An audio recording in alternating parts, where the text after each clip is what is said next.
Il faut toujours essayer de voir une issue à une guerre. Celle-ci, il faudrait commencer par la nommer, la reconnaître.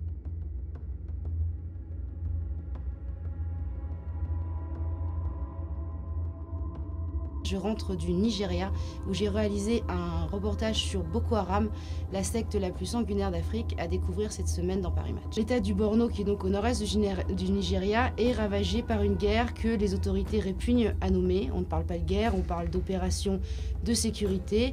Mais depuis le drame de Chibok ultra médiatisé, la situation s'englue et les kidnappings ont repris à une cadence infernale. On a pu constater depuis le drame de Chibok que les ONG ont débarqué par dizaines, qu'il y a eu de l'argent investi pour construire des jolies routes, les infrastructures se sont améliorées, mais le problème c'est que pour les masses, pour la population lambda, rien n'a changé et au contraire, ils ont même l'impression maintenant que tout cet argent a été capté par les autorités régionales et qu'on capitalise sur leur malheur. La communication entre les élites lointaines d'Abuja et la population de l'État du Borno est rompue, il n'y a plus de confiance, il y a eu surtout, je pense, quelque chose qui a été raté dans la relation entre les autorités et Boko Haram. Actuellement, les autorités d'Abuja se refusent encore à engager un dialogue avec les djihadistes et c'est sans doute aujourd'hui ce que paye la population au prix fort.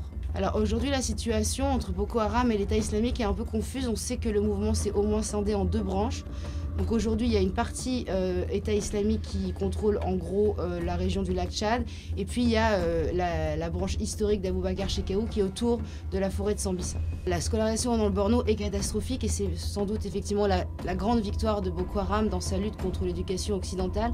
C'est qu'aujourd'hui, de plus en plus de familles font le choix de ne plus scolariser leurs enfants et a fortiori leurs filles dans des écoles un peu lointaines de l'endroit où elles habitent. C'est le risque effectivement que les rancœurs populaires se cristallisent et que du coup Boko Haram ou l'État islamique incarnent une troisième voie. Boko Haram, il faut s'en souvenir, aujourd'hui c'est compliqué parce que la secte a atteint un degré de violence tel qu'on a oublié sa genèse, mais c'était à la base un mouvement qui incarnait une revanche sociale et la promesse d'une justice pour des populations délaissées.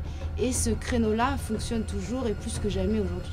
Il faut toujours essayer de voir une issue à une guerre. Celle-ci, il faudrait commencer par la nommer, la reconnaître, mais il me semble que ce que je disais tout à l'heure, qui serait de la part des autorités de commencer à engager un dialogue, ne serait-ce que pour ouvrir un couloir humanitaire et négocier un pacte de protection des civils, ce serait déjà un premier pas important.